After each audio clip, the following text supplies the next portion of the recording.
let's get into our first segment, and that is Attack of the Box Office. There we go.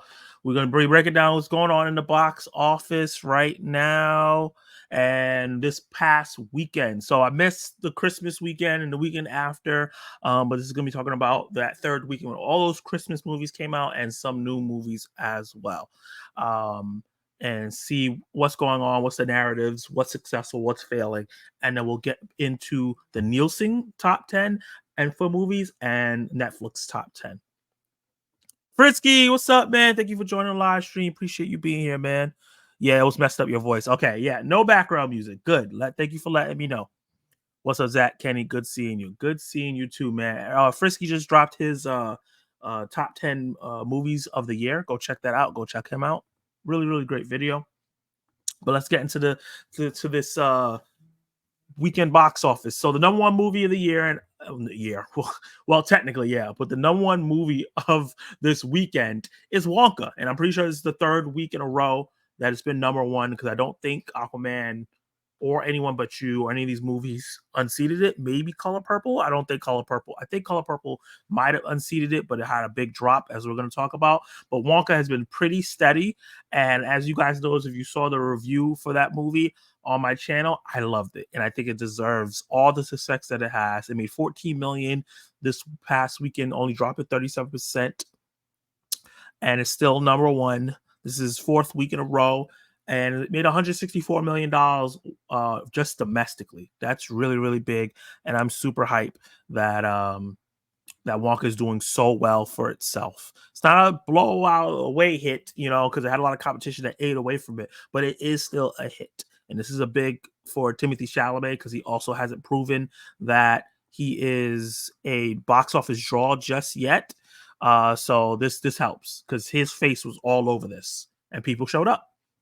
Coming at number 2 is a movie that actually dropped over the weekend, and that was Night Swim, a horror film that came to middling reviews. I saw it in the theaters. I have my review on the channel, and I think that it's a very okay film.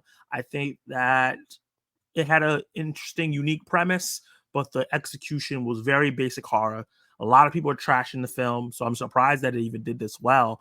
But this is really good for it. It's only a $15 million budget, very, very cheap to make, despite having 2 well-known actors, and it made $11 million in its first weekend. So it's most likely going to make a profit because Universal, Blumhouse, Atomic Monster, which is now Blumhouse, Atomic Monster, are one entity now. They make very cheap movies that people just go to see. And I'm kind of happy for it because I thought the direction was really good for Night Swim. I think the actors was really good. I just think that if they do a second one, like Kenny Sparks joking about Night Swim, New Deaths, if they were to do a second one, get a different writer. I think the director directed and wrote this one. I think he should just stick to directing because that's his Night Swim 2 Deadpool. That's amazing. They should definitely do that if they don't get sued.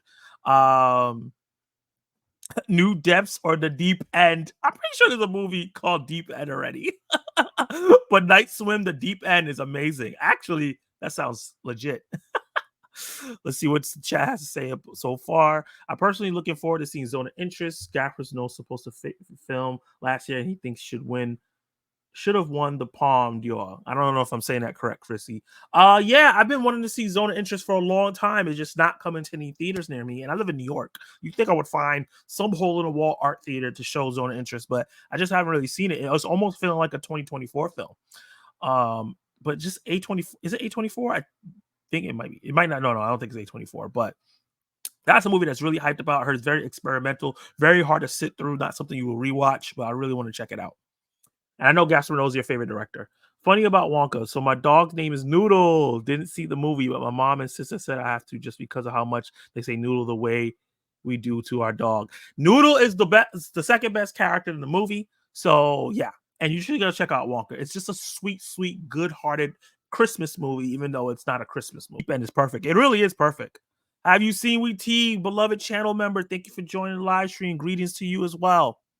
Yeah, okay, it is A24. I haven't seen Zone of Interest available anywhere. Me either. It's finally coming to me this week or so. Okay, there's just so much I want to check out this week that makes it hard. Aquaman, the Lost Kingdom, dropped 42%, which is not that bad. Surprisingly, how people dog this movie, and it's made 100 million just in the US alone. And the big thing about the Aquaman and Lost Kingdom, Jason Momoa, and the reason why they continue to drop this movie instead of just scrapping it is because worldwide, this movie's making money. It's going to do better than the Marvels did, and it might actually break even, which is very, very impressive for a film that you would think would be DOA since the DCEU was over. You know what I'm saying? 3 weeks in, $100 million. That's way more than I thought it would make. 10 million competing with the newest release, way more than I thought it would make. And yeah, I'm just happy for the movie. I thought that it was not a great film, but it was a fun film. I had fun. I watched it like a DC Pirates of the Caribbean, and I had a lot of fun with that movie. I I knew through the lens would think it would suck, but I didn't think it sucked. Aquaman 2 isn't great, but is that either. I had fun with it. Same thing. I had fun with it as well. Zona's interest is apparently fantastic. That's what I've been hearing, man. Let's see. Migration dropping 41%. This one hasn't penetrated the mainstream or the film community, but I hear good things from the people that did go see this film. It's made 77 million worldwide. I'm not sure of the budget, but 77 million is not that bad. I don't think this is like the budget of a Pixar film. It doesn't really have any big voice actors, I think. So I think this is a decent amount of money this movie is making, and it's still going to hold for a couple more weeks. It only dropped 41%. Anyone But You arose 11%, and this is a surprise because this movie, which is number 5 on the list and is steady at number 5, it hasn't moved, made 43 million so far, and I had low expectations for this film. I'm going to be very, very honest. The marketing for this bad boy was not good. It wasn't good. That's the best I can say. But all I've heard is really, really great things about the film and how it's one of the best romantic comedies to be in theaters in a long time, which you don't get a lot. And romantic comedies are my second favorite genre, which even though I didn't watch any of them in 2023, which blows my mind. But that will change. I will be catching up some romantic comedies, but I love a good rom-com, and I heard this one is great. And I like Sydney Sweeney. I like Glenn Powell. I definitely want to check it out when it gets to stream. I'm not going to have the time to check it out in theaters. Unfortunately, you think I would support it because I want more in theaters, but I'm not going to get a chance. The Boy in a Boat, which is a film that is like one of those true stories type films, only dropped at 33%, made 5 million. It has a low budget. It's not super expensive. So I'm happy for it. Hold on. I realized I zoomed in too close. Yeah, it's made $33 million this year. It added theaters, but dropped in the amount of people that want to go see it or amount of money it made. So not great, but I think that it's steady. It's one of those films that hopefully makes his money back and just doesn't disappear. It probably will do better on PVOD and then streaming. The Color Purple dropped 60%. What weekend is this? In the second week. It made $54 million, pretty high. It had a really big opening on Christmas Day. I think 18 million on Christmas, which was insane. I think it broke a record. For me personally, I didn't review this film because I was on break when it came out, and I did go watch it. It wasn't for me. Didn't really care for the film at all. But I know a lot of people love this movie, and I don't know. It just had a big drop off. So I think everybody that wanted to see it saw it in that first weekend, and then just didn't follow up. Didn't do repeat viewing, because for movies that like this, they need repeat viewing for people who love it. Liked parts of the film, loved some of the performances, but overall the film just wasn't for me. Iron Claw dropped 14%, which is insane. It lost 402 theaters, so it's starting to wane out. I think A24 thinks like, yeah, we had enough. 3 weeks in, $24 million. It wasn't an expensive film to make. It's not going to get any. It's not getting really awards buzz, as we're going to talk about the Golden Globes soon. How it didn't get really any nominations across the board: directing, cinematography, script, or the actors, which is a shame. I think Zac Efron deserves a Best Actor nom, and there should be some supporting actor noms too. But unfortunately, this movie just probably came out too late amongst all this other films. Color Purple being an Oscar bait film, Wonka now is looking like it's going to be an Oscar bait film because it's getting some music nods and some directing stuff in like smaller circles. I think The Boy in the Boat was supposed to be one. Ferrari, which is not doing great, is also one. Poor Things dropping a couple weeks beforehand. This movie's not doing as well as I thought it was. As you can see, is dropped 50 theaters. So they're slowly going to start taking that out of the picture as well. This is Searchlight. This is Disney. One of my favorite films of the year. I think it was in my top 5 if you watched that video. The fact that Hunger Games is still in the top 10 for the year, this makes me very happy. $163 million, which is crazy to think about it because it came out 8 weeks ago, and Wonka got caught past it in 4 weeks. So that means Wonka's doing really, really good. I think Wonka's budget's a little higher because Hunger Games wasn't that expensive, but I'm happy for it. Boy and the Heron didn't really catch on.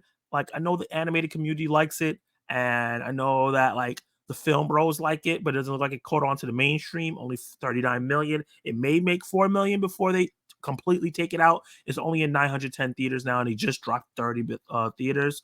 Godzilla -1 didn't get the uptick I thought it would get because they did Godzilla like -1, which is like in black and white, which I thought would make it get a little higher. I heard it put a little bit of boost, but it still dropped 23%.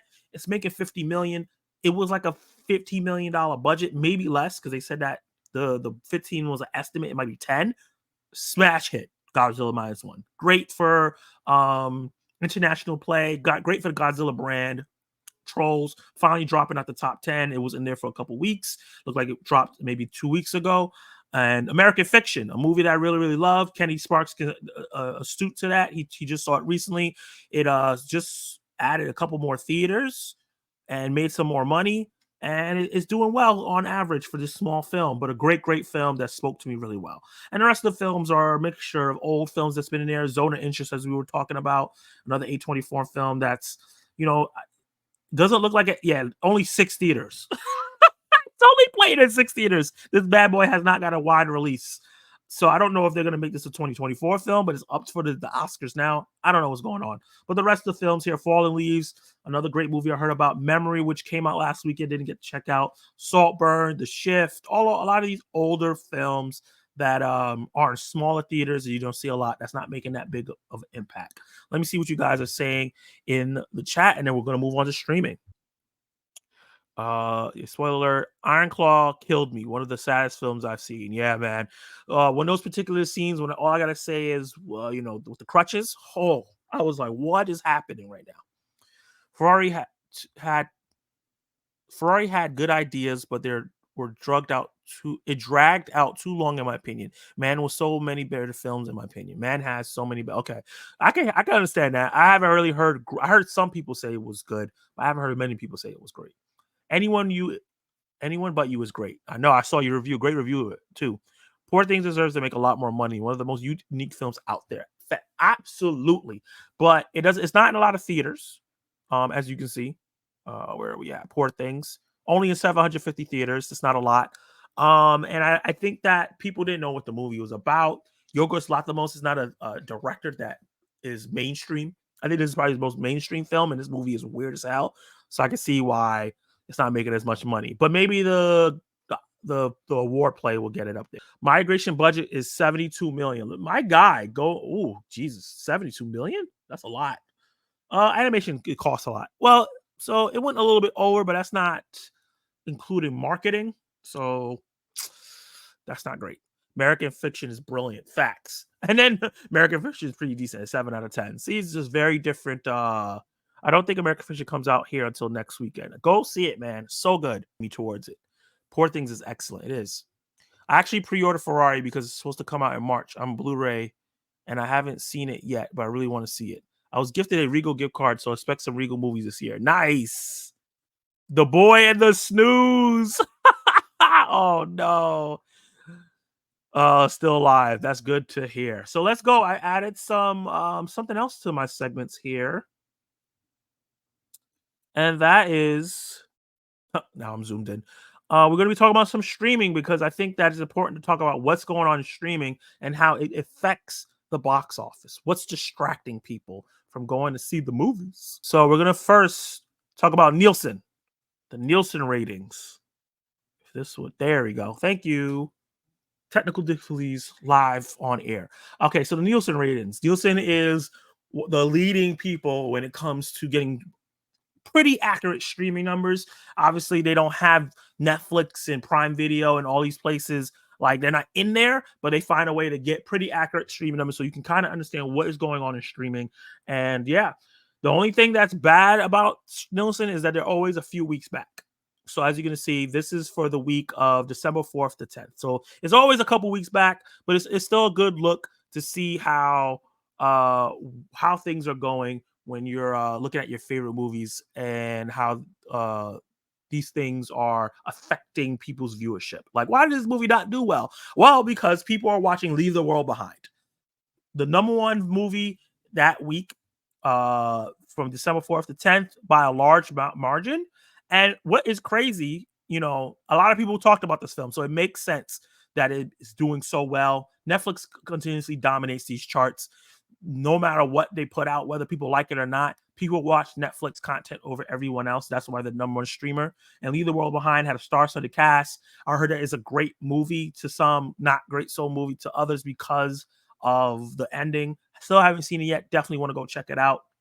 But yeah, #1 movie there. And I heard it was a #1 movie for a couple of weeks. The Super Mario Brothers movie, which has been on this chart before, but that was when it was on Peacock because Universal owns it. But then everybody's starting to lend their stuff to Netflix because they're just not competing with Netflix.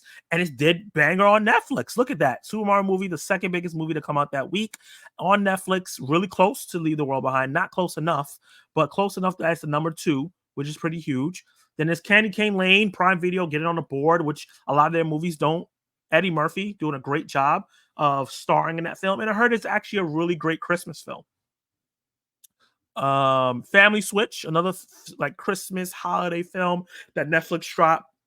Viewership's not super high, but it's on here. It made it into the top 5. Leo, which I heard was a really good film, one of Adam Sandler's animated films. Not a lot of people watched it, but it did pretty well. It made it into the top 10. Indiana Jones, I think, debuted on Disney Plus this week. #6, not super high viewership, but some people watched it, made it in the top 10. I personally like the film. I know a lot of people don't. That's just how it goes. Home Alone, obviously, is going to do great. Grinch, Elf, Home Alone 2. These are the Christmas watches that people watch all the time. It's just the rotation. You see, is this Grinch? I don't know if this is the animated one or the live action one. I think this is the animated one. So usually it's the animated one and the live action one that does well. And then you'll see Home Alone, all the Home Alones, and Elf. Those are usually the Christmas movies you'll see all the time. So it's interesting, all that time, they always come back just right before Christmas. It's going to be interesting to see what movies did well during Christmas. And this is, before I get back to the comments, this is the Netflix chart. This Netflix is a little bit more, what's the word I want to say?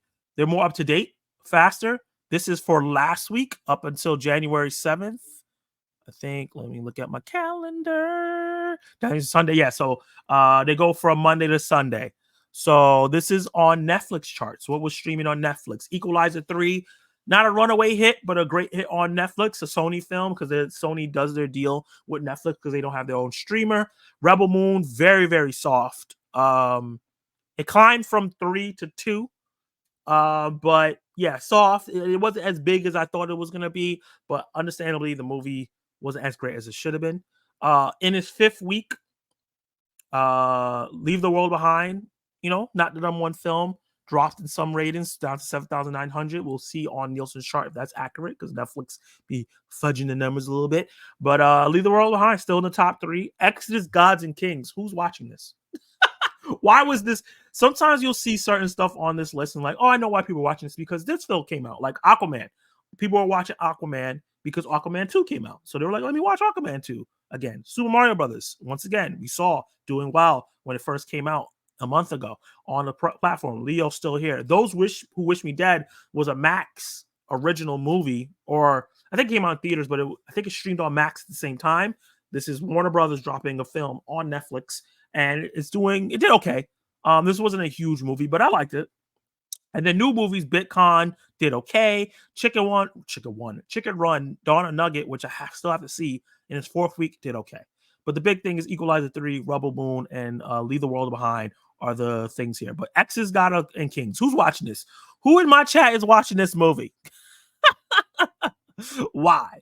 And I understand why Aquaman is there. Let me see what the chat is saying. Netflix is dropping some bangers starting Brothers of Sons. I heard that show is good. I heard that it takes itself a little too seriously, even though it's supposed to be like an action comedy. But it's Michelle Yeoh. I'm down. I'll check it out. You're right about streaming. I'm now lazy and prefer to watch films on streaming. Wow. That's a lot of people. A lot of people feel like that. People will only go out to the theaters that are not already moviegoers like me, unless it's like an event, an Oppenheimer, Five Nights at Freddy, a Marvel movie that has a lot of hype, that got a lot of good word of mouth. Mission Impossible didn't even get it. And that's an event movie. So it just really depends, And a lot of people, even with event movies, are still waiting at home.